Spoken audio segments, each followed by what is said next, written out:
안녕하세요. 코하 투더골드문 진행의 이정원입니다. 미국 소비자 물가 지수가 41년 만에 사상 최고치를 경신하고 또 전년 동월 대비 8.6% 급등했습니다. 이런 상황에서 미국 연준의 강력한 긴축에 대한 우려가 표하고 있는데요. 비트코인 역사상 9주 연속 음봉은 없었습니다.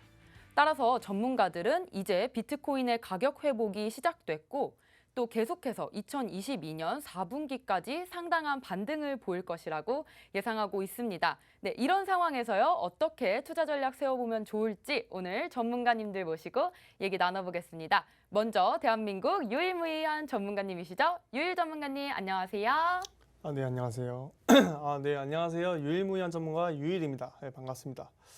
네, 지금 비트코인이 계속 오는 중에도 하락장이 이어지고 있어요. 주말부터 시작해서 소비자 물가 지수가 발표되고 나서부터 계속 하락하고 있는데 주말 동안 지금 토요일, 일요일 엄청나게 하락을 하고 도미노스 또 올라가고 있는 양상이 보이면서 알트코인 또한 굉장히 또 수급이 빠지고 있어요. 굉장히 많은 분들이 힘들어하시는 그런 시장이 될 것 같아요. 하지만 오늘 또 시장 장이 열리면서 또 비트코인 또 지금 계속 하락하고 있다.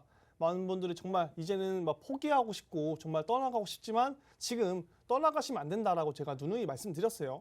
누누이 손실액을 이제 어느 정도 줄일 때 상승장이 다시 와서 어느 정도 피해액을 줄일 때 다시 나가셔야 그때 고민하셔라 말씀드렸기 때문에 지금 아무리 힘드시고 계속 하락 중이지만 지금은 떠나실 시장이 아니다.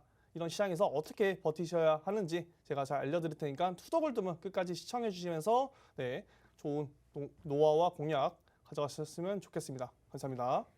네, 비트코인 계속해서 빠지는 상황이지만 아직은 떠날 시장이 아니다라고 말씀해 주셨습니다. 네, 다음은요. 무적의 수익을 가져다 주시는 분이시죠. 비트필승님 모셔볼게요. 네. 안녕하세요. 네, 현재 이제 4주 동안 제가 지속적으로 말씀드렸던 이제 가바닥 선상입니다. 비트코인 가격이 3,740선 이제 한 4주 연속 정도 넘는 기간 동안 매물대는 저조했으나 긴 시간이 지속되고 있는 만큼 강한 매물대가 지속적으로 쌓여주면서 우리 비트코인 시장이 3,740선이 점차 강해진 가바닥 선상이다라고 설명드렸습니다. 그리고 저번 주 선상 같은 경우 이 미국 소비자 물가 지수 발표가 어느 정도 둔화된다라고 한다면 4,200선상 이 박스권인 상단치 4,200선도 한번 돌파하려고 한 여력 보일 것이다라고 기대됐던 시장이었는데 우리 많은 사람들의 기대치와는 이제 하회되는 그러니까 기대치보다도 상회하는 수준의 물가 상승폭이 나와주면서 현재 비트코인 가바닥 선상도 뚫렸습니다. 그래서 오늘 냉정하게 말씀드려본다면 2,900선까지는 빠질 수 있다. 물론 만약 2,900선까지 빠진다라고 한다면 다시 이 지지저항대 라인으로 바뀌는 이 3,740선이 목표 이제 박스권의 상단치로서 작용하면서 이 박스권 선상 안에서 또 몇 주 정도 이제 횡보할 가능성이 크겠습니다. 하지만 아직 이제 7월달에 그레이스케일의 이제 미국 이제 현물 ETF에 관련된 승인 결과 발표가 있기 때문에 여기서 만약에 우리가 어떤 촉매제 발표가 있다라고 한다면 이거로 인해서 위에 있는 이 저항대 많은 저항대 라인들이 쉽게 뚫려주는 모습 가능할 수 있겠습니다. 아직은 이제 우리가 호재보다는 악재 해소에 대해서 더 눈여겨봐야 되는 시장이지만 지금 현재 손절 쳐야 된다, 물탈 시점이다라고 확신성 있게 다가갈 시점은 아니다라고 설명드려보면서 오늘도 좋은 정보 잡아가시길 바라겠습니다. 네, 비트필승님 2,900선까지는 빠질 수 있지만 우리가 아직 시장을 떠나갈 시간은 아니다라고 답해 주셨습니다. 네, 오늘 코인 소식 기사 헤드라인을 통해서 알아볼 텐데요. 저와 같이 화면 보시겠습니다. 네, 이서구 두나무 대표님이 가산자산 기본법에 세이프 합법을 도입하자고 말씀하셨습니다. 네, 다음 미국에서 폭염이 부른 전력난에 비트코인 채굴도 중단되었습니다. 연일 이어지는 미국에서 폭염이 계속해서 이어지고 있고요. 전력 수요가 또 급증하면서 미국 텍사스 기반 비트코인 채굴 업체들이 영업을 멈추는 난처한 상황에 직면했다고 합니다. 네, 딜로이트와 또 페이팔이 함께 진행한 설문조사에서 미국 소매 부분 75%가 2년 내에 암호화폐 결제한다고 말했고요. 권도영 대표죠. SEC의 조사를 받는다고 합니다. 미국 법원에서 소환 이행 판결이 났습니다. 네, 항상 시장에 어떤 이슈와 호재들이 있는지 저희 투더골드문과 함께 하시면 좋을 것 같습니다. 이어서 계속해서 썰전 코너 가겠습니다. 오늘 썰전의 주제는요. 돌파 매수인가 역추세 매매인가입니다. 네, 오늘 먼저 의견 주신 전문가님 모셔보겠습니다. 제가 먼저 말하도록 하겠습니다. 네, 먼저 역추세 매매에 대해서 저번 주에 강의하면서 좀 대략적으로 설명을 드렸어요. 그리고 나서 시간이 부족해서 이제 무료 방송에서 말씀드렸는데, 네, 아직 모르시는 역추세 매매에 대해서 모르시는 분들 위해 이제 간략하게 설명을 드려보자면, 네, 상승하는 추세에서 이제 매수 타점을 고민하는 것이 아닌 추세가 반대로 꺾였을 때, 떨어질 때 매수 타점을 고민하고 그때 매수를 들어가는 게 이제 역추세 매매라고 간략하게 이렇게 이해하시면 될 것 같아요. 아무래도 장점이 있다면 남들보다 좀 좋은 가격에 코인 진입 시점 찾을 수 있고 수익률이 좀 높다는 점이 이제 장점이 될 수 있고, 단점이 있다면 돌파 매수보다는 좀 수익률이 살짝 저조하다. 하지만 수익률이 좀 높다라고 좀 알고 계시면 될 것 같습니다. 네, 유일 전문가님께서 역추세 매매에 대해서 말씀해 주셨는데요. 남들보다 좋은 시점에 진입할 수 있고 또 승률이 높다는 장점 얘기해 주셨습니다. 다음 비트필스님. 네, 제가 오늘 가지고 온 거는 이제 돌파 매수에 관련해서 설명드려보자면 이 역추세 매매와 반대라고 생각하시면 되겠습니다. 일단 뭐 분기점인 선상을 뚫어준다. 어떤 이평선이 됐건 어떠한 거래 매물대가 동반된 이 분기점을 뚫어준다라고 했을 때는 이제 역추세 매매와 비교적 말씀을 드려본다면 빠른 시간 안에 어떤 우리가 손절을 치건 수익을 날건 빠른 시간 안에 결과를 볼 수 있는 좋은 매매 방법이다라고 설명드리도록 하겠습니다. 네, 네. 유일 전문가님 계속 말씀해 주세요. 네. 제가 좀 질문이 있는데 필승 전문가님한테 말씀 드려보자면, 이제 돌파 매매 같은 경우는 어느 정도 거래량도 좀 실려야 하고, 그래서 좀 상황이 좋아, 이제 횡보장이거나 좀 상승장 때 좀 상황이 알트코인들이 활발하게 움직여 줄 때 좀 매수 타점을 잡을 수 있다고 저는 생각을 하거든요. 이런 하락장, 지금 같은 계속 하락이 지속되는 이런 장에서도 과연 돌파 매수를 좀 진행할 수 있는지 여쭤보고 싶어요. 지금 같은 장에서 오히려 이제 충분히 가능하다, 오히려 더 좋다라고 설명드릴 수 있겠습니다. 일단 뭐 역추세 매매가 됐건 이 돌파 매수가 됐건 일단 시장이 하락하는 중에서는 수익을 날 수 없는 구조가 되겠습니다.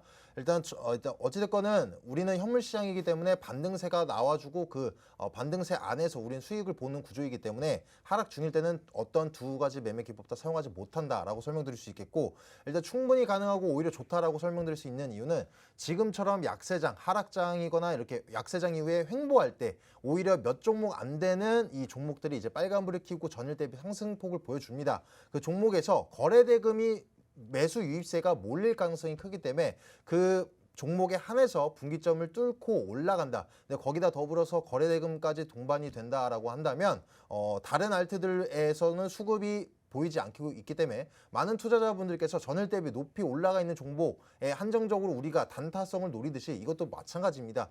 지금 상승장이다라고 하면 많은 종목들이 빨간불을 켜고 전일 대비 많이 올라가 준다면 이 매수 유입세가 이제 그러니까 나눠지겠지만 지금 같은 장에서 오히려 몰리기 때문에 이럴 때 오히려 빠르게 수익을 볼 수 있는 구조다라고 설명드릴 수 있겠습니다. 네, 반대로 역추세 매매는 제가 역추세 매매법을 굉장히 많이 좀 선호를 합니다. 굉장히 많이 쓰는 기법이기도 하고, 이런 역추세 매매 같은 경우는 이런 하락장, 횡보장, 상승장도 다 쓸 수 있기 때문에 굉장히 더 돌파 매수보다 좀 용이하다고 생각이 들거든요.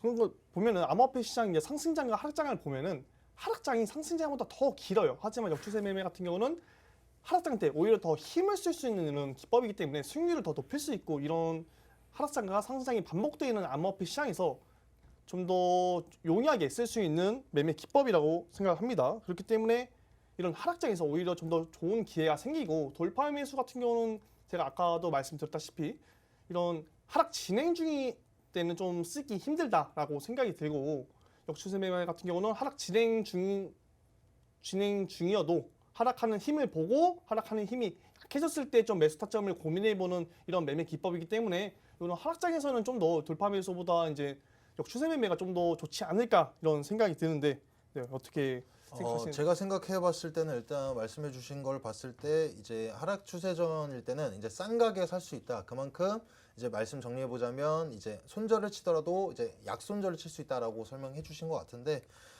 돌파 매매도 마찬가지입니다. 우리가 분기점을 뚫는 시점에서 매수 타점을 잡았듯이 매도 이제 우리 손절 라인 같은 경우에 짧게 가져가면서 오히려 지금 같은 선상에서 이 힘을 보고 매수를 진행했기 때문에 확률적으로는 오히려 올라갈 가능성이 크다라고 생각하고 또 시간적인 기회비용이 조금 더 낮다라고 볼 수 있는 것은 일단 우리가 수익률이 중요하긴 합니다. 수익률이 중요하기 때문에 저점에서 매수를 해서 높은 이 반등세가 나와줄 때 큰 이격을 벌릴 때 이 차익 실현을 하는 것이 또 중요하겠지만 저는 이 시간적인 관점도 중요하다라고 설명하겠습니다. 아무래도 우리가 만약 일주일 동안 하루에 1%씩 일주일 동안 7% 수익을 날래 아니면 한 종목을 가지고 일주일 동안 기다렸을 때 7% 수익이 나는 것을 기다릴래라고 한다면 물론 이제 복리 개념을 따지는 걸 배제하고 나서 설명드리는 거지만 아무래도 이제 하루하루 수익률을 포지션을 가져갔을 때 시장 상황이 안 좋다라고 하거나 이럴 때 우리가 포지션을 안 잡아갈 수 있는 이러한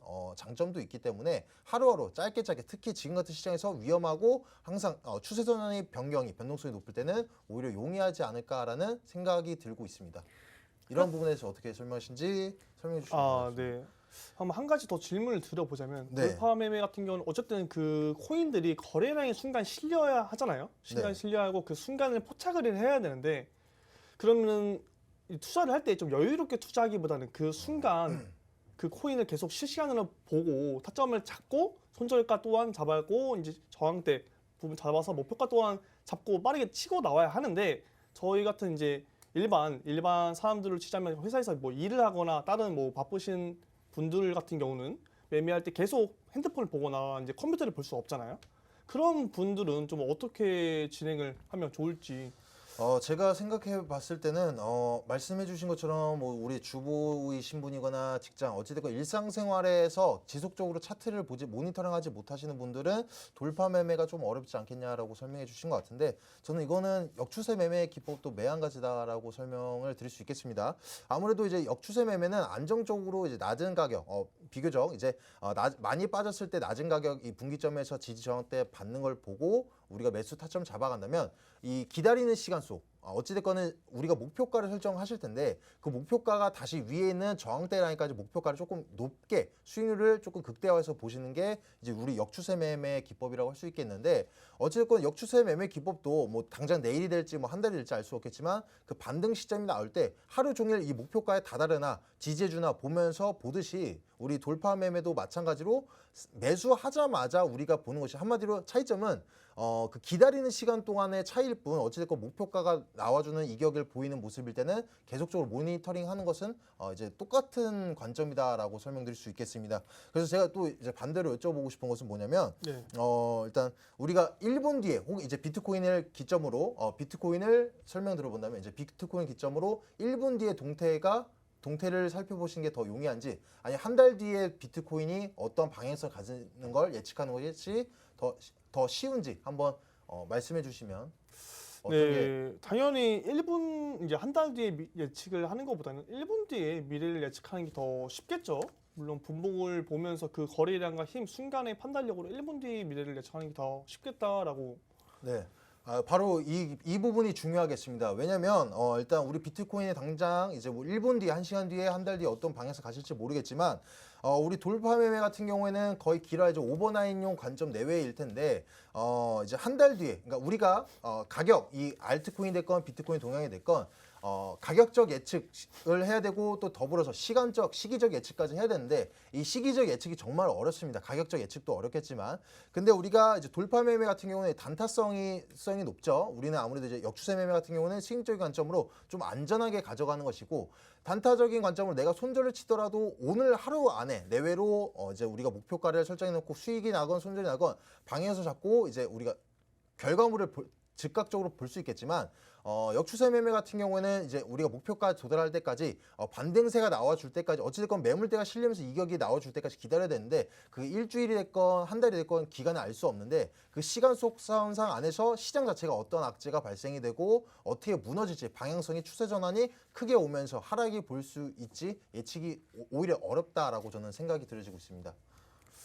네. 네, 네. 들어주신 얘기를 들었는데 일단 아까 좀 역추세 매매에 대해 좀 잘못 알고 계신 부분이 있어서 다시 한번 짚어드리려고 하는데 역추세 매매 같은 경우는 그 시점을 계속 모니터링 할 필요가 없어요. 우리가 생각하는 지지선 라인이라고 생각하는 그 지지선에 미리 매수를 걸어놓고 타점을 잡아놓고 기다리면 됩니다. 반대 오는 거 기다리고 매도 타점을 잡으면 돼서 굳이 실시간으로 이렇게 스트레스 받아 하면서 볼 필요 없다라고 먼저 말씀드리고 싶고, 그리고 돌파 매매 같은 경우는 이제 수익률은 좀 높을 수는 있지만 어쨌든 수익률이 좀 낮고 역추세 매매 같은 경우는 수익률이 좀 높지만 수익률이 낮다 이렇게 생각을 하고 있는데, 트레이딩에 있어서 저는 수익률보다는 일단 수익률이 더 우선시 되어야 된다고 생각하거든요. 그렇기 때문에 전 역추세 매매를 쓰는 거고, 이제 그런 거에 있어서 수익률에 대해서는 좀 어떻게 생각하는지 물어보고 싶어요. 사실 이제 많은 투자자들 분께서 승률이 더 중요하냐, 수익률이 더 중요하냐라고 많이들 여쭤보시는데, 사실 이제 자신들의 이제 자신들의 매매 기법에 따라서 기준점에 따라서 이제 우선순위는 우위를 가릴 수는 없겠습니다.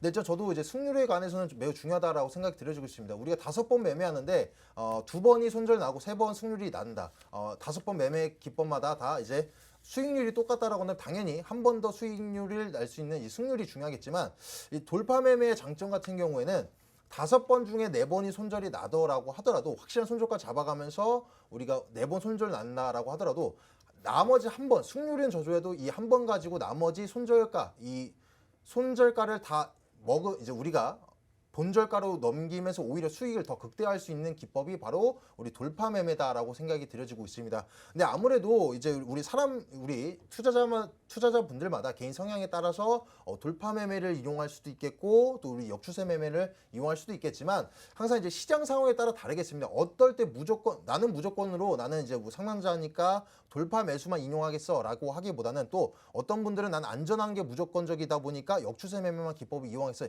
이건 잘못된 생각이라고 생각하고 있습니다. 안전하고 리스크 차이성 절대 차이가 아닙니다. 어떨 때는 오히려 돌파 매수, 방금 말씀드린 것처럼 지금 시장의 변동성이 클 때는 오히려 돌파 매수를 이용해서 손절을 하더라도 역추세 매매처럼 나의 목표가가 20%라고 하더라도 수익이 나지 않을 동안 2% 수익이 나고 있더라도 어찌됐건 목표가 분기점 선상 아직 이제 비트 방향성까지 설정을 해놓고 기다리는 시간 선상 안에서 하루 만에 비트가 추세 전환이 된다라고 한다면 오히려 역추세는 포지션 정리가 안 된다, 이런 단점도 있겠고, 오히려 이럴 때 돌파 매수는 포지션 정리하고 나서 관망할 수 있다는 장점이 있기 때문에 안전하고 안 하고의 차이점이 아니라는 점을 유념하시면 좋을 것 같습니다. 네, 비트필승님께 질문 하나 드리겠습니다. 그럼 돌파 매매 때 비트필승님이 보시는 지표가 따로 있으실까요? 일단 가장 중요한 거는, 제가 항상 어떠한 매매 방법이든 가장 중요한 건 전 거래대금이라고 설명을 드리고 있는데, 돌파 매매 때도 마찬가지입니다. 일단 거래대금이 가장 중요하다. 그 거래대금도 이제 이평선을 넘어선 이평선의 분기점을 넘어주는 선상. 그러니까 한마디로 역배열되어 있는 이 단기적 이평선이 정배열되려고 하는 힘을 본다던가, 혹은 반대로 이제 반대가 아니라 나머지 어떠한 이제 가격적인 분기점 선상, 매물대가 많이 쌓여 있는 그 분기점을 넘어서 주는 모습. 물론 거래 대금이 터지지 않는 지금같이 매수세가 유입되지 않는 시점에서 페이크성으로 작용할 수 있겠지만, 그래서 거래 대금이 더 중요하다라고 설명드린 겁니다. 거래 대금이 동반되면서 이 분기점인 선상 가격적 이격을 넘어서 준다면, 거기서는 아무리 기술적인 어떤 이격을 더 크게 벌릴 가능성이 있겠고, 또 지금 같은 장에서는 오히려 매수 유입세가 빨간불이 켜는 몇 종목 안 되기 때문에 오히려 개인들의 투자 자금이 몰리기 때문에 그 다음에 저항선 때까지 크게 올라갈 수 있는 어떤 매수 방법이다라고 말씀드릴 수 있겠습니다. 네, 그렇다면 유일님께서 역추세 매매를 할 때 보시는 지표 말씀해 주세요. 네. 역추세 매매를 할 때 저 같은 경우는 솔직히 말해서 지금 캔들과 이제 패턴, 그리고 거래량, 이렇게 세 개를 좀 가장 많이 봅니다. 사실 보조 지표는 좀 다른 경우일 때 많이 쓰고, 일단 매수 타점을 잡을 때 그렇게 세 개를 많이 본다라고 좀 말씀드릴 수 있어요. 아무래도 저 같은 경우는 좀 매매 이제 트레이딩이 경험이 좀 많다 보니까 그거 세 개만 보더라도 어느 정도 지지선, 저항선 확인이 됨으로써 매매를 들어갈 수 있고, 초보자분들 같은 경우는 굉장히 좀 혼동스러울 거예요. 과연 왜 여기서 들어갔는지, 여기가 왜 지지라인이고 저항라인인지 아직 애매하신 분들이 굉장히 많을 텐데, 많이 트레이딩 경험을 쌓다 보면 충분히 이제 캔들과 패턴, 거래량, 이런 힘들만 보고도 충분히 매매를 진행할 수 있다. 역추세 매매 같은 경우는 초보자분들도 좀 비교적 쉽게 따라할 수 있는 매매법이라고 좀 생각하시면 될 것 같아요. 그렇다면 지금 이렇게 하락하는 비트코인 장 속에서 또 돌파 구간이 있다면 어느 구간일까요? 비트필승님? 비트코인의 돌파 구간을 네네. 말씀을 드려본다면 현재 일단 제가 지속적으로 진짜 한 달 넘게 말씀드렸던 이 3,740선이 강한 매물대를 이제 점진적으로 강한 매물대가 쌓이고 있었는데 지금 지지대가 저항대로 바뀐 만큼 이제는 3,740선이 이제 박스권의 상단이다라고 설명드릴 수 있겠고, 아직 비트코인 같은 경우 현재 바닥선이 확인되지는 않고 있습니다. 저는 일단 비트코인 2,900선까지는 빠질 여력을 좀 열어두시고 나서 확실한 반등세를 보일 때, 이 반등세라고 한다면 가격적으로 반등이 오는 것이 아니라 이제 매물대가, 이 또한 매물대가 동반되면서 빠졌던 거래 물량이 어느 정도 대비되는 물량이 동반되면서 반등세 나올 시점에서 어느 정도 우리가 박스권 현상이 만들어졌다, 형성이 됐다라고 설정하면서 박스권 하단을 설정할 수 있겠습니다.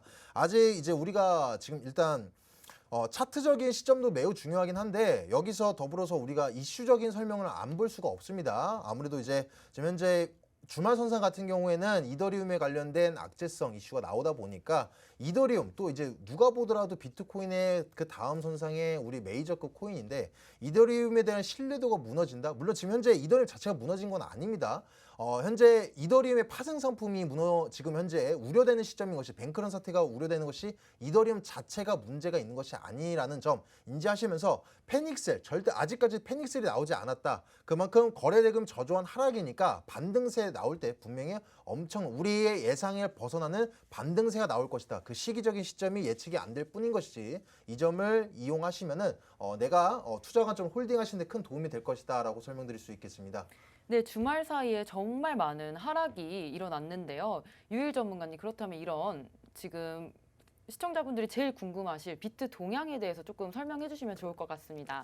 네. 비트 동향에 대해서 좀 말씀 드려보자면, 일단 그 차트를 보면서 좀 말씀을 드려보도록 할게요.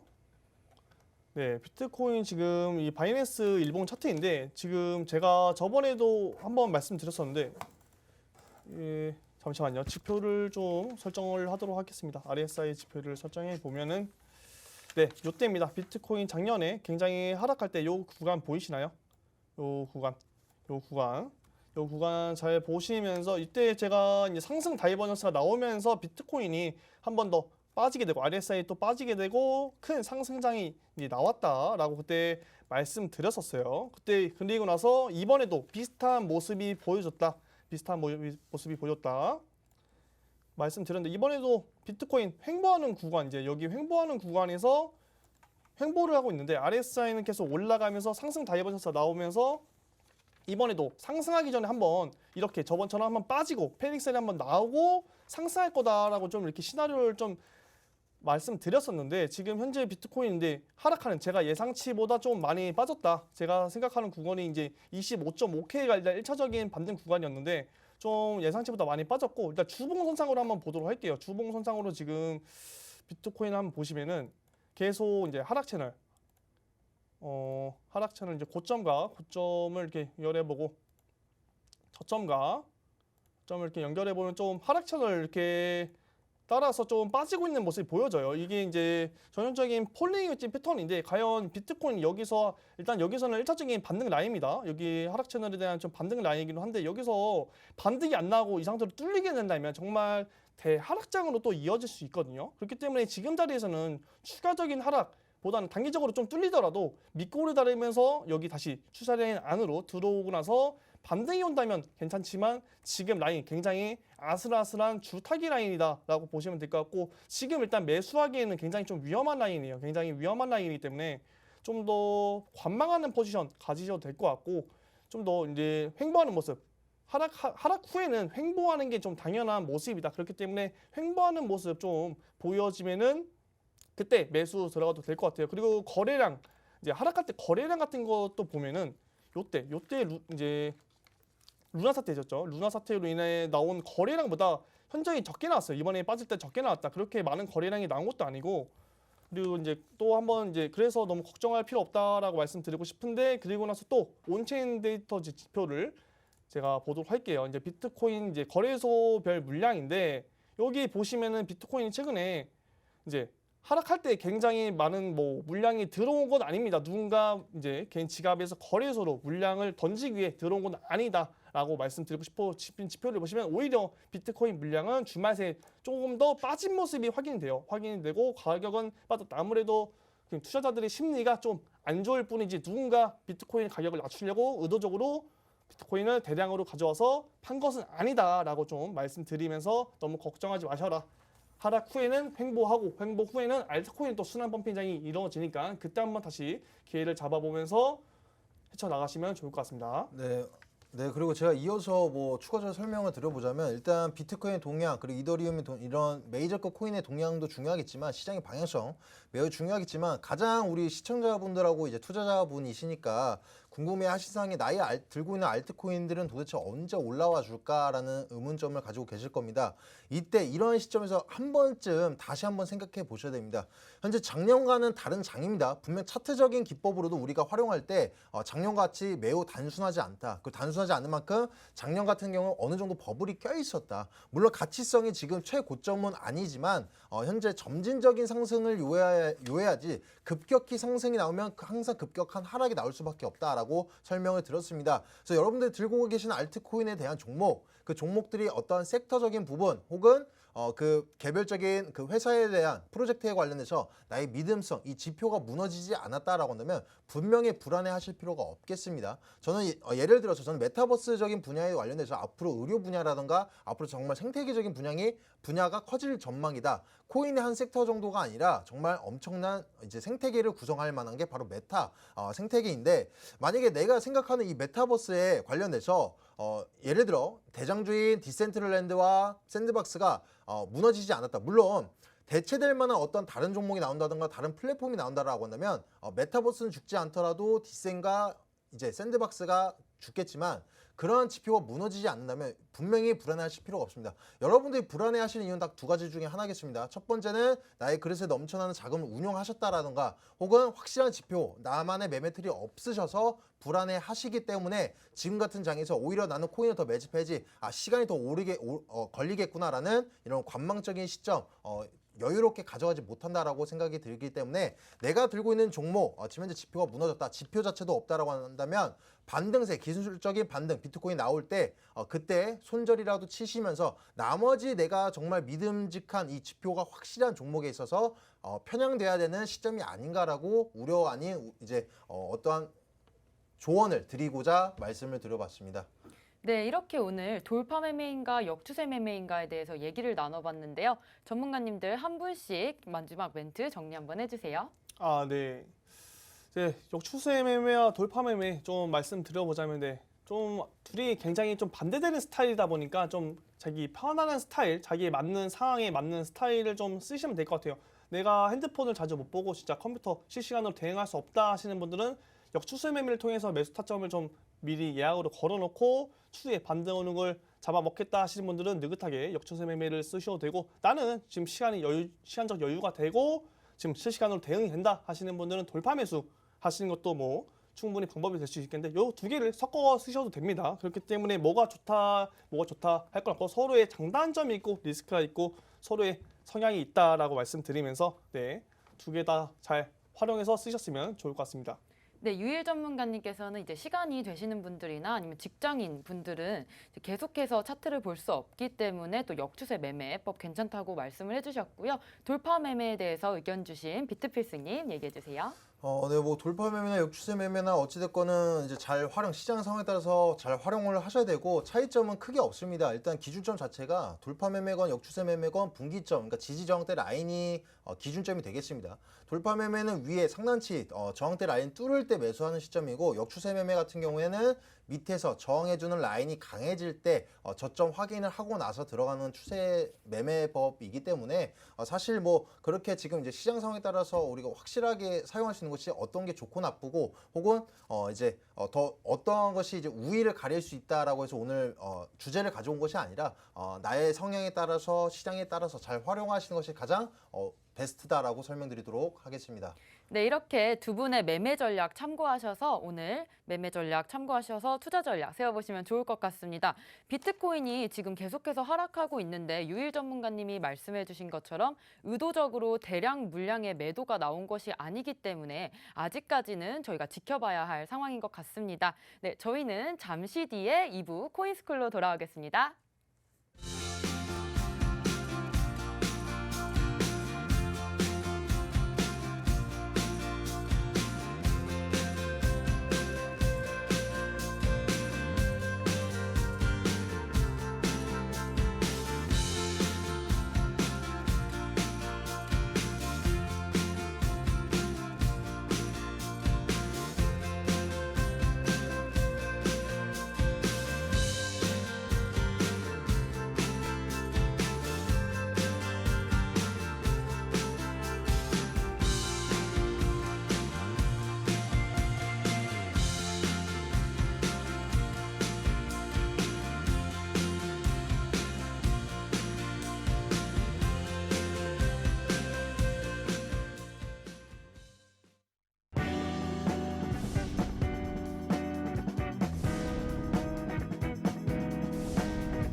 네, 2부 코인스쿨 시간입니다. 오늘은 비트필승 전문가님께서 차트 패턴에 대해서 강의를 해주실 건데요.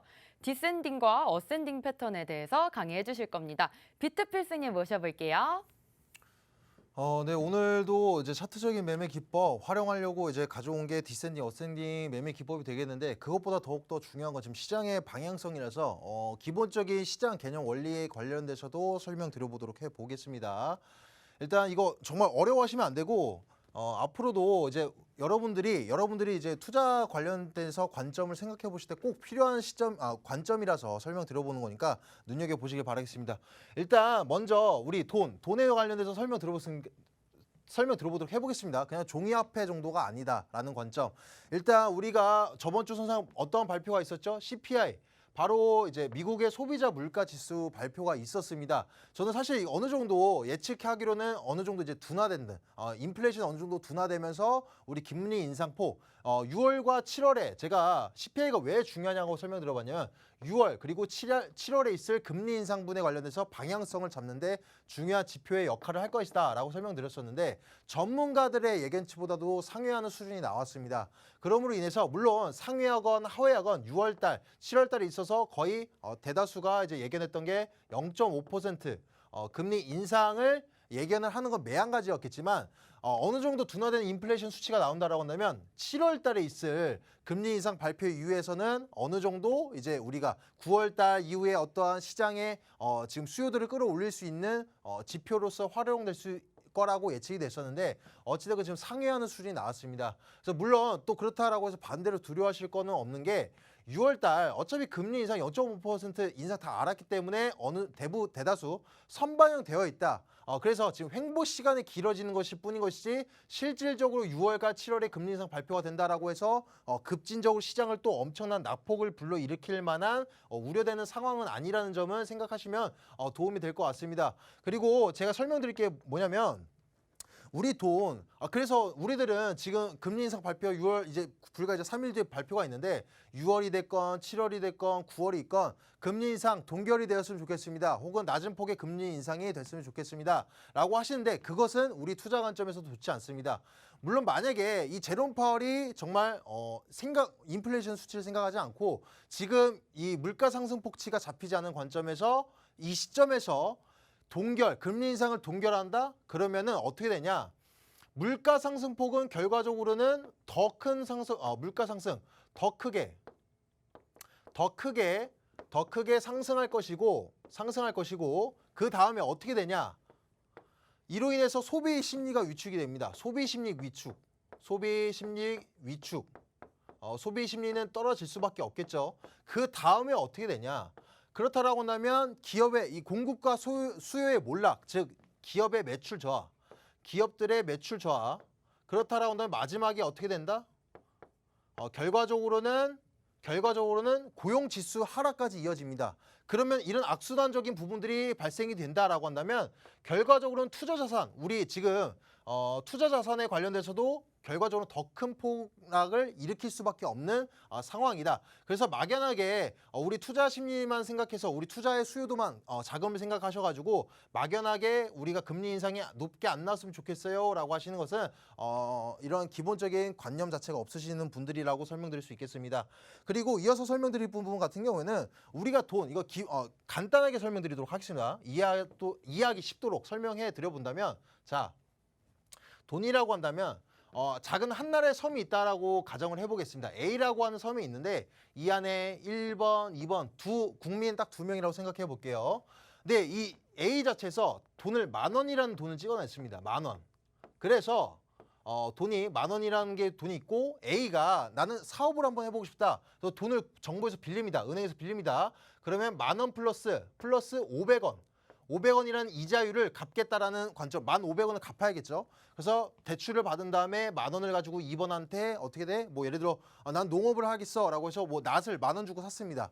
네, 그래서 이 낫 가지고 대출받은 자금을 가지고 낫을 구입한 다음에 낫을 가지고 밀을 생산을 해요. 그래서 밀을 다시 팝니다. 2번한테. 그래서 10,000원을 갚아요. 근데 결과적으로는 결과적으로는 10,000원이라는 돈을 다시 우리가 벌어들였지만 우리가 1,500원이라는 돈을 갚을 수가 있을까요? 이자율이 500원인데 갚을 수가 없습니다. 결과적으로. 왜? 500원이라는 돈 자체가 존재하지 않기 때문에. 이 말은 즉슨 뭐냐? 돈은 지속적으로 돈을 찍어낼 수밖에 없다. 그 말은 즉슨 뭐냐? 돈을 계속적으로 찍어내야 되고 이 말은 즉슨 뭐냐? 인플레이션을 계속적으로 한마디로 화폐 가치 하락이 일으킬 수밖에 없다. 그리고 또 이제 빚을 부을 수밖에 없다. 이 말은 또 뭐냐? 제가 저번 시간에 간략하게 설명드려봤었는데 이런 작은 한 나라가 여러 개가 있다라고 생각을 해볼게요. 이 A라는 나라가 미국이라고 생각을 해보세요. 기축동아인 미국 그리고 다른 나라들이 연쇄적으로 나올 것입니다. 나올 것인데 방금 한 나라에 한정적으로 봤을 때는 이 국민들이 손해를 보는 구조 한 명쯤 나는 빚에 떠안을 수밖에 없는 구조인데 나라들끼리 스위프트와 같은 이런 어떤 수요와 이제 대출도 이루어질 거고 이런 상황이 온다라고 한다면 결과적으로는 뭐 선진국 그리고 신흥국이 있을 거고 가장 가장 마지막에 있는 우리 후진국 개발도상국이라고 하죠. 후진국 나라들인데 지금 코로나 팬데믹 사태로 인해서 돈을 미국에서 찍어냅니다. 돈을 찍어내서 어찌됐건 지금 긴축 정책을 통해서 다시 달러를 회수하고 있는데 미국의 자국민들이 피해를 보는 것이 아니라 이런 후진국 외환의 의존도가 높은 나라들에 의해서 먼저 연쇄적으로 디폴트라든가 정말 심각한 상황이 난다면 이제 디폴트라든가 이런 이게 연쇄적으로 먼저 후진국이 다 무너지게 된다면 그 다음에 신흥국 이런 식으로 구조가 놓여져 있기 때문에 우리가 단순히 인플레이션 돈이라는 건 그냥 종이화폐 미국이 찍어낸 돈이 달러 우리나라가 찍은 게 원화 이런 식으로 생각하시면 안 되고 그래서 지금 왜 이런 사태가 가장 크게 됐냐 말씀드린 바와 같이 계속적으로 돈을 찍어낼 수밖에 없는 구조이기 때문에 우리는 인플레이션 문제를 앞으로 살아가면서 앞으로 수번은 죽을 때까지 우리는 볼 수밖에 없는 상황입니다. 인플레이션 자체가 안 일어나면 좋겠지만 인플레이션 수치가 높아지는 양상 안 보이면서 금리 인상이 단행되지 않았으면 좋겠지만 어쩔 수 없는 구조에 놓여 있을 수밖에 없다라는 돈에 대한 관점을 이해를 하시다 보면은 이게 피할 수 없는 국면이구나라고 인지를 하실 수 있겠습니다. 그래서 코로나 팬데믹 사태로 인해서 우리가 돈을 찍어낸 이후에 뭐 어떤 관점이 있었냐? 바로 돈을 찍어내니까 자산들이 불어나다 보니까 투자 관점이 있어서 특히 기업들이 뭘 했냐면 쉽게 돈을 빌릴 수가 있습니다. 또 저금리 혹은 거의 0%에 가까운 금리다 보니까 기업이 어떤 그 쉽게 돈을 대출을 받아서 어떤 생산성을 활발히 더 일으킨 것이 아니라 자신들의 자산을 사들이기 시작합니다. 자산. 그러다 보면 어떻게 자신의 자산을 사들여서 배당금을 받다 보면은 어떤 노동성 생산을 일으키지 않더라도 3%에서 4%에 대한 수익을 낼 수 있었다. 그러다 보니까 이제 주식에 관련돼서는 이제 버블이 낄 수밖에 없던 상황이다라고 인지하시면서 현재 얼마큼 이제 우리가 이 기업체 자산 가치가 얼마큼 이제 버블이 꼈다가 현재 조정치가 와주는지 어느 정도 이해가 되실 거라고 설명드리도록 하겠습니다. 그다음 이어서 설명을 들어보도록 해보겠습니다. 자. 그 다음에 제가 설명드릴 부분은 CBDC에 관련해서 정말 중요하다고 생각하는데 우리 앵커님과 우리 오늘 이제 같이 나온 전문가님께 여쭤보겠다면 이 CBDC와 암호화폐가 상생 관계가 될지 혹은 상극 관계가 될지 여쭤보겠습니다. 앵커님은 어떻게 생각하시나요? 저는 일단 디지털 화폐랑 또 암호화폐에 대해서 또 어떻게 다른지가 먼저 좀 궁금한 것 같아요. 디지털 화폐랑 암호화폐랑 다르다라는 점은 딱 그냥 한 가지만 인지하시면 되겠습니다. 같은 이제 블록체인 기술을 이용해서 중앙화되어 있냐 혹은 중앙화되지 않는 부분이 암호화폐냐라고 이 정도만 인지하시면 되겠습니다. 그래서 다른 우리 유일님께 여쭤보면은 어떻게 생각하시나요? 상생 관계일까요? 아니 상극 관계일까요? 지금 아직은 잘 모르겠지만 추후의 미래에는 좀 상생하는 관계가 되지 않을까라고 생각이 들어요. 아무래도 블록체인 기술이 지금 굉장히 떠오르는 지금 핫한 기술이기도 하고 CBDC에서 디지털 화폐를 좀 이게 발행하려는 거 보니까 둘이 이렇게 좀 조율만 잘 한다면 충분히 같이 상생할 수 있다고 좀 생각을 합니다. 예, 뭐 맞습니다. 그래서 저도 한 표를 던지고 있는 게 바로 상생 관계일 것이다 라고 생각하고 있어요. 어떤 분은 그렇게 말합니다. 디지털 화폐가 나오면 현재 있는 구축되어 있는 이 암호화폐 활용성이 저조해지는 것이 아니냐. 나라에서 중앙체제 시스템으로서 나라에서 관리하는 이 디지털 화폐가 대체되는 것이 아니냐라고 생각하시는데 저는 이 두 가지 사이 안에서 스테이블 코인이라고 스테이블 코인이 연결고리 지점일 것이다 라고 생각하고 있습니다. 화폐의 개념이 아닙니다. 디지털 화폐는 말 그대로 화폐의 개념, 현재 쓰고 있는 돈의 관점이 이제 디지털화된 것이라고 생각하시면 되겠고, 여기 암호화폐 같은 경우에는 이제 화폐의 개념보다도 투자 자산이자 어떠한 기획성을 가지고 만드는 상품이라고 생각하시면 되겠습니다. 그래서 디지털 화폐가 만들어진다라고 해서 암호화폐 시장 자체가 죽어난다? 이런 것은 저는 현재 시점에서는 아니다라고 설명드릴 수 있겠습니다. 자, 연결고리 지점으로서는 이제 스테이블 코인이라고 설명을 드려봤는데, 스테이블 코인이 무엇인가요? 최근에 가장 이슈화됐던 루나, 이것이 바로 루나. 대표적인 알고리즘 기반의 스테이블 코인이 루나다. 여기다 더불어서 뭐 웨이브, 뭐 트론 현재 알고리즘 기반 만들어지고 있습니다. 법정 담보 스테이블 코인은 가장 유명한 게 테더가 있겠죠. 테더. 말 그대로 법정 담보와 1대1 패깅을 이루어내는 것이 테더다. 그러니까 법정 담보의 스테이블 코인이다. 가상자산 담보는 말 그대로 가상자산 암호화폐를 담보로서 대출을 이뤄낼 수 있는 어떤 스테이블 코인이 되겠는데, 사실 어떤 게 더 좋다, 안정적이다 지금 확실적으로 말씀드릴 수 있는 시점은 아니라고 생각합니다. 일단 알고리즘 기반, 우리가 이거 루나 사태가 터지기 전까지는 그냥 스테이블 코인은 하나, 모든 것이 하나다라고 생각하셨는데, 이렇게 세분화되어 있다는 걸 인지하신 분들이 대부분이 없습니다. 그래서 이런 걸 인지를 하시면서 법정 담보가 비교적 가장 안전해 보이는데 아닌가요? 그것 또한 아닙니다. 얘네들도 이제 뱅크런 사태가 일어난다라고 한다면 테더라고 해서 지금 디파 예치되어 있는 예치금에 대해서 뱅크런 사태가 난다라고 한다면 모든 것을 지금 현금화해서 줄 수 있는 회사는 아닙니다. 기업체는 아닙니다. 그렇기 때문에 우리가 생각해 봤을 때는, 근데 이런 부분이 스테이블 코인 자체가 그럼 믿음직하지 못하네요. 이건 이제 죽어날 시장인가요? 그건 아닙니다. 뱅크런 사태가 일어나는 것은 우리 암호화폐 중에서 스테이블 코인뿐만이 아니라 은행도 마찬가지입니다. 1금융권이 됐건 2금융권이 됐건 어떠한 불확성, 뭐 해킹 이슈가 됐건 어떤 이슈로 인해서 뱅크런 사태가 일어난다면 은행 또한 몰락될 수밖에 없습니다. 그래서 스테이블 코인에 관련돼서 우리가 한정적인 문제가 아니라는 점 꼭 인지를 하시면 좋을 것 같습니다.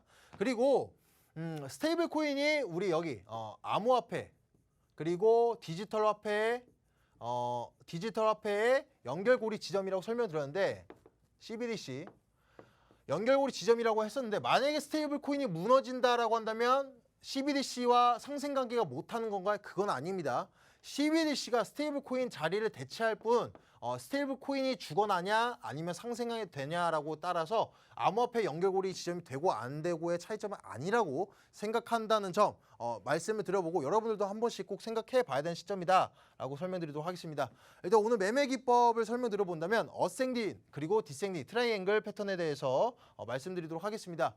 어센딩 같은 경우에는 자, 차트적으로 앞에서 뭐 횡보를 하건 빠졌다가 반등을 주건 이건 상관없습니다. 여기 이 부분 관점 안에서만 봐더라도 충분히 수익 날 수 있다라는 설정을 드려보도록 해보겠습니다.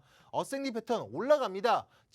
이제 지지 저항대가 위에가 고점이 똑같다라고 생각하시면 되겠습니다. 그래서 고점과 고점이 똑같고 저항대 맞고 이 이 저점은 점차 올라가는 시점, 점점 올라갑니다. 그러다 보면은 여기서 결과적으로 삼각 수렴하는 부분에서 이격을 이탈하면서 큰 상승이 나올 수 있다. 그래서 여기서 이제 수익 단기적으로도 일본 기준이 됐건 15분 기준이 됐건 우리가 단기적인 시점을 활용할 수 있는 어떤 지표다라고 인지하시면 되겠습니다. 무조건 고점이 똑같고 저점이 올라간다라고 해서 어센딩 패턴이네. 그래서 무조건 큰 상승 나오네라고 해서 생각하셔가지고 여기서 뭐 사시고 이럴 관점이 아니라 2번 정도, 3번 정도 어느 정도 테스트, 삼각 수렴되는 이 수렴되는 부분까지 어느 정도 테스트 이력을 보시고 나서 매수를 진행했다가 확실한 여기 다시 반대로 이탈한다라고 한다면 이 부분에서 만약에 이탈점이 난다라고 한다면 확실하게 손절하시면서 가져가야 될 매매 기법이다라고 설명드릴 수 있겠습니다. 디센딩 패턴도 마찬가지입니다. 반대 시점이라고 생각하시면 되겠어요. 앞에서 횡보하건 빠지건 올라갔다 빠지건 이건 상관없습니다. 여기서 저점은 계속적으로 똑같아집니다. 똑같아지고 있는데 이건 반대로 삼각 수렴이 고점이 낮아지면서 삼각 수렴하다가 이탈하는 시점에서 큰 하락폭이 나올 수 있다라는 관점으로 가져갈 수 있는 패턴이 되겠습니다. 그래서 이거를 실질적으로 차트에 인용을 해와서 가지고 와봤습니다. 이거 같은 경우에 자 어센딩 패턴 똑같이 고점과 고점은 똑같습니다. 근데 이제 저점은 계속적으로 올라가고 있는 양상 삼각 수렴이 되고 있는데 현재 차트적으로는 우리가 끝에 결과물이 안 나왔죠. 실제적인 차트를 보신다라고 한다면 여기서 제가 이제 이거는 제 무료 방송 때 말씀드리도록 하겠습니다. 실질적으로 차트가 지금 여기 고점을 뚫어주면서 큰 상승이 나왔습니다. 그러면서 우리가 우리가 매수 타이밍 잡아볼 때 어느 정도 두 번 정도의 테스트 여력을 확인하고 나서 여기서 다시 반등세 올 때 여기서 매수 타점을 잡아본다라고 한다면 여기서 큰 이격이 벌릴 때 물론 이 이후에 어떤 관점 나올지 상관없습니다. 그냥 우리 안정적으로 큰 이격이 벌리는 순간 이 분기점 뚫어주는 날 그때 매도 타점을 잡아본다면 충분히 수익을 볼 수 있었다. 그리고 반대로 디센딩 패턴을 설명 들어본다면 자 빠지고 있습니다.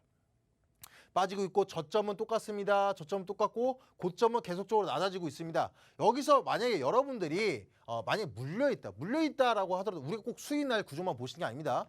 물려있다라고 한다면 단순히 빠질 때 여기서 버티다가 분기점 상승까지 버텼는데 무서워서 팔아야겠다. 이것보다는 어느 정도 반등이 나온 시점에서 우리가 다시 큰 반등을 노려보면서 이제 디센딩 패턴을 접목시켜보면서 큰 상승이 나올까 이 분기점인 활용으로서 그러니까 적용이 가능하겠습니다. 아니면은 여기서 반등세가 나와주고 나서 우리가 이제 고점과 고점이 지속적으로 낮아준 이 트라이앵글을 만들어 보시면서 여기서 단타성으로도 충분히 수익을 낼 수 있다. 물론 적은 손익분기점이 낮은 수익률이지만 충분히 지금 같은 시장에서는 이런 디센딩 패턴이 정말 많은데 여기서도 단타로서 우리가 접근하시면서 수익을 낼 수 있는 패턴 매매 기법이다라고 설명드릴 수 있겠습니다. 그래서 일단 어센딩 매도 시점을 다시 한번 설정해 드려본다면 어느 정도 2번 정도 테스트, 뭐 3번 상관없습니다. 상관없고요. 항상 여기다 추가적으로 설명드릴 부분은 뭐냐면 삼각 수렴, 고점과 고점이 낮아지고 저점과 저점이 낮아지는 트라이앵글도 있겠고 이런 어센딩, 디센딩 패턴 같은 경우에는 확률은 5대5라고 생각하시면 되겠습니다. 확률은 5대5인데 그래서 그럼 어쩌라는 거야 라고 말씀하실 수 있겠지만 여기서 이 삼각 수렴하는 부분에서 무엇을 활용해야 된다? 거래대금이 확실하게 받쳐주는 반등세, 이 이탈하는 시점이 나온다라고 한다면 그때는 추세 전환이 맞구나, 분기점을 넘어주는 어센딩 트라이앵글이 맞구나라고 하시면서 접근하실 수 있겠고 반대로 우리 디센딩 같은 경우에는 여기서도 매물대가 동반되면서 하락이 나온다라고 한다면 디센딩 트라이앵글이 맞구나, 큰 하락이 여기서 추가적으로 나오겠구나 라는 관점으로 우리가 단타성으로 혹은 손절하더라도 비교적 적은 손실률을 입으면서 나올 수 있는 매매의 기법이다 라고 인지하시면 되겠습니다. 그리고 오늘 제가 이런 디센딩, 어센딩을 활용할 수 있는 히든 코인을 가지고 와봤습니다. 자, 일단 단기로서도 가져올 수 있으면서 중장기로도 가져갈 수 있는 종목 가지고 와봤으니까 이따 1시 반에 무료 방송에서 말씀드리도록 하겠습니다. 네, 오늘 이렇게 어센딩과 디센딩 패턴 또 CBDC와 스테이블 코인에 대해서까지 비트필승님이 정리해 주셨습니다. 오늘 배우신 부분들 정리하면서 매매 전략 챙겨가셨으면 좋겠습니다. 저희 좀 더 자세한 매매 방법과 또 차트 분석 오후 1시 반부터 이어갈 건데요. 오후 1시 반부터는요, 무료 방송으로 진행하고 있습니다. 저희가 참여할 수 있는 방법 안내해드리겠습니다. 먼저 컴퓨터로 들어오실 분들은 팍스경제TV 홈페이지에 들어오셔서 좌측 하단 보시면 투더골드문 배너가 있습니다. 배너를 클릭하시면 바로 전문가님들의 실시간 무료 방송을 함께 하실 수가 있고요. 또 핸드폰으로 함께하고 싶다라고 하시는 분들은 여러분들께서 매일 쓰고 계시는 녹색 창에 투더골드문 검색하시고 상단 링크 통해서 참여하시면 됩니다. 네, 잠시 뒤 오후 1시 반부터 무료 방송 참여해 주시면 좋을 것 같습니다. 저희가 오늘 준비한 내용은 여기까지고요. 본 방송에서 제공하는 정보는 투자 전략의 참고 자료일 뿐이며 특정 자산 가치의 상승과 하락을 보장하지 않는다는 점 유의해 주시길 바라겠습니다. 시청자 여러분 고맙습니다.